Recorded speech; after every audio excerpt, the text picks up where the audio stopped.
প্রিয় দেশবাসী, আসসালামু আলাইকুম। যে নেত্রী জীবনের বড় অংশটা দেশের মানুষের জন্য উৎসর্গ করেছেন, দেশের নেত্রী বেগম খালেদা জিয়া আজ কঠিন এক লড়াইয়ের মাঝে। হে আল্লাহ, আপনি তার কষ্ট সহজ করে দিন, তার অসুস্থ দেহে আপনার রহমতের ছোঁয়া দিন। দেশবাসীর কাছে দোয়া চাই, তিনি যেন দ্রুত সুস্থ হয়ে আমাদের মাঝে ফিরে আসতে পারেন।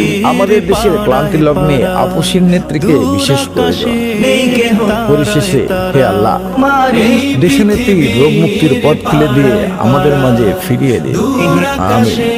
তুমি রহমান, তুমি মেহেরবান, দয়ালু তুমি, তুমি বিধাতা, তুমি তো মাবুদ, তুমি যে দাতা।